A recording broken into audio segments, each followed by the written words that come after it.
All right, guys, in this video, we're going to be looking at, again, inequalities. This is example 11, parts C and D. But in these examples, we have a linear equation in standard form. Now, to do an inequality, I cannot have it in standard form. I need to have y on one side of the inequality and x on the other side, because those are the two variables that we're looking at. So I do have to switch this over. So 4x plus y is less than 3. And it's usually pretty easy. I'm just going to subtract, in this case, subtract the 4x from both sides and bring down the y. That's going to leave me with y less than negative 4x plus 3. And then it looks just like examples A and B. So I'm going to start at the y-intercept, which is 3. My slope is negative 4. I can think about that as negative 4 over 1, which means I'm going to go down 4 over 1. I'm going to go down 4 and over 1 again, and that's going to be my 3 dots. Now I look at that less than sign, and it's not less than or equal to, and so it tells me this is going to be a dashed line. And then it's less than, so I think I'm going to shade below, and less than is my clue. Okay, so less than is my clue. So I'm going to get my dashed line on there.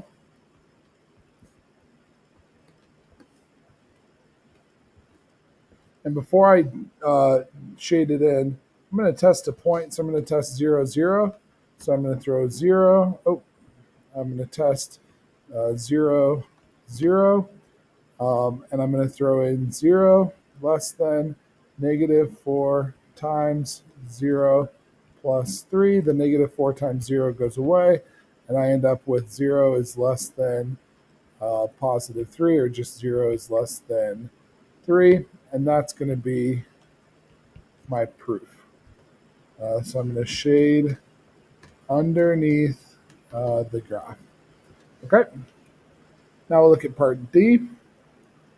And again, we've got to get 5x minus 3y is greater than or equal to 0.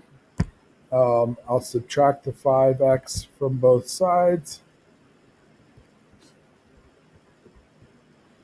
Bring down the negative 3. Y greater than or equal to negative 5x. And I don't see that y-intercept, so I'll just put in the plus 0. Now, the next step is very important, so I need you to make sure that you write this down. Okay? When we'll write this down in just a second. So I'm going to divide by negative 3. Divide by negative 3. Okay, now let's put in the comment. Switch signs.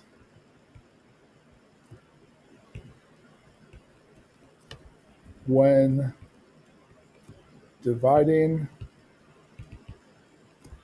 or multiplying by a negative number. Okay, so we're going to switch the signs when we divide or multiply by a negative number. So that's going to give us y, because those negative 3's will cancel out. And we're going to switch the sign to be less than or equal to. The double negatives cancel out, so this is going to be 5/3 x. And then again, I've got that plus 0. And at this point, it's just like the other ones. That less than or equal to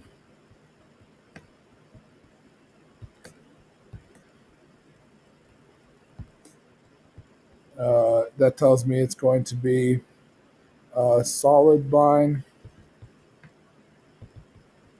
and again, my clue is that it's less than or equal to. We'll try out a point. So let's get it graphed here real quick. We're going to start out at 0 because that's our y-intercept. We're going to go up 5 over 3. We're going to go down 5 and over 3. It is a solid line, so we're going to connect it with a solid line. Okay. And then we'll test out maybe 1, -1, 1, -1, and we'll throw that in there. So we have -1 less than or equal to 5/3 times 1. 5/3 times 1 is just 5/3. And so now we have our proof because -1 is less than 5/3. So we'll shade in that region down, down, below. Okay. So in that example, we learned a very important rule that you're going to switch the signs if you divide or multiply by a negative number. So do remember that if you ever divide or multiply by a negative number, switch the signs and you should be good. All right. Thanks. We'll see you in class. All right, guys. In this video, we're going to attempt to tackle a fairly complicated topic. And this is example 15. And the reason being is that if I wanted you to graph these by hand without a calculator, this could take 2 weeks to teach you how to do this. But I think as I reflect on this, that the point of this is to make sure that you understand how to use Desmos to do some of this graphing for you. Because I think the overall point of this is to see what a function looks like. So on the board, you have an absolute value function, and we'll look at absolute value functions and quadratic functions later in this course. That's not for right now to do this. But I want to get you guys what you need to know for using Desmos to do this. And so we'll start off with y equals, let's pick a different color. I was using red last. Let's pick blue. So y equals the absolute value of x minus 4 minus 1. So the general shape that we're looking for with an absolute value, for a positive absolute value, which I can tell that this is a positive absolute value because I don't see a negative sign out here, so I assume it's a positive. So a positive absolute value is going to look sort of like that, while a negative absolute value is going to look like that. But I want to see what it looks like on Desmos so I can be sure of what to do. So I've got the absolute value of x minus 4 minus 1, and I'll come back to that a little bit. But the window is basically set up right. It's not perfect. It goes out to 10 and up to 8 or something like that. But when I look at the window that I have to graph on, it's basically up to 6, down to -6, and so forth. Okay, so let's put in the absolute value of x minus 4 minus 1. Okay, so in order to use the graphing calculator, you need this little keyboard right here. So we're going to show the keyboard. And then absolute value, I'm going to hide this for just a second. The absolute value is over here on the left-hand side, and that puts in the absolute value bar. And then we have x right up here. So that's our general shape, minus 4, and we can see that it moved it over to the right. And then I need to move the cursor outside of the absolute value bar. And then I think it was it -1 or +1? -1. So we'll have -1. We can see that it shifts it down. This vertex is what I really care about, is at 4, -1. So let's come back to our graph and find 4, -1. And then we'll look and see how it changes. So the intercept, the x-intercept is 5, 0. So we'll come back over here.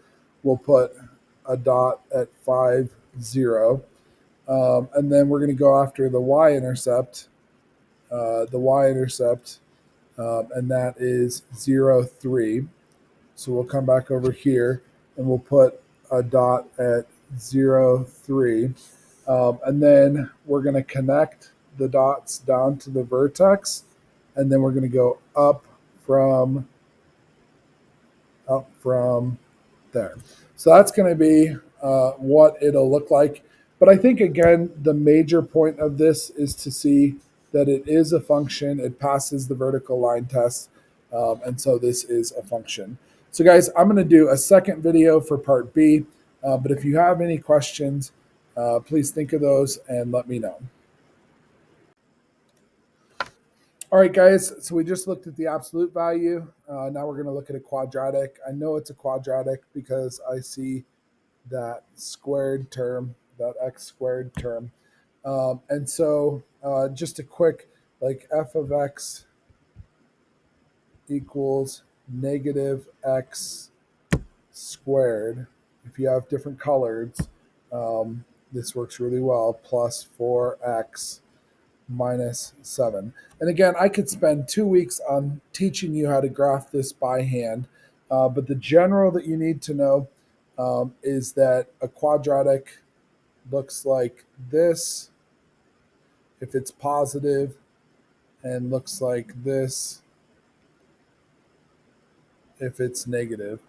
And I see a negative sign, so I expect to see a graph that looks like this one. But again, I think our point is to look at Desmos and see how Desmos can help us. Now, pay close attention to the graph that they give me, or the region of the coordinate plane that they give me. They give me x from -2 to 6 and y from 0 to -8. So I want to set up my screen to look like that, and I've done so. You can see it goes from -2 over to 6 and from 0 down to 8. And the way that I did that was over here on this side, I have a graph settings. It's a little wrench. And so I pressed on that wrench and I literally just put in here -2 to 6. And you can see it kind of got shifted over just a little bit, and that's okay. But -8 to 0. And you can always click and drag the screen to make it look more like what you want it to look like. But this is basically going to do. Also, I notice that I have the last equation in there. If I want to get rid of that, I just press the X that's over here and it goes away. So I know some of it. I know some of my equation is going to be negative X. And then up here, I have this a squared. So I can do x squared. You see that general graph and how it looks, and then let's see here, plus 4x minus 7. So plus 4x, and so you can see how it shifted it, and then minus 7. So you can see now kind of what it looks like. And I'm going to hide this keyboard now so you can see all of it. I can see a y-intercept of 0, -7. So I'm going to come over here and put a dot at 0, -7. I see a vertex. Of 2, -3, 2, -3. That's going to be one. And then with quadratics, they are symmetrical. And so I can actually do a line of symmetry through the vertex. And why that's helpful is it's going to tell me where to put my third dot. So I've got this first dot, right? That's important. And it's 2 units away from the axis of symmetry. So I'm going to go 2 more units, and I'm going to put a dot right there, just so it's looking itself in the mirror. Then I go up, I come down, and that becomes my graph. So again, I think the point of these examples, when I look at it and I reflect about why I put it in there, is really more about getting used to Desmos and how Desmos works. Given what we see on the new SAT, given that they partner with Desmos, I think it's important for you to know how Desmos works. And I should point out too that we are on Desmos graphing. So if you go to Desmos and you choose Math Tools, you have a graphing calculator, and that brings you to here. Okay, so that's going to do it, guys. If you have any questions, please let me know. Otherwise, we'll talk in class.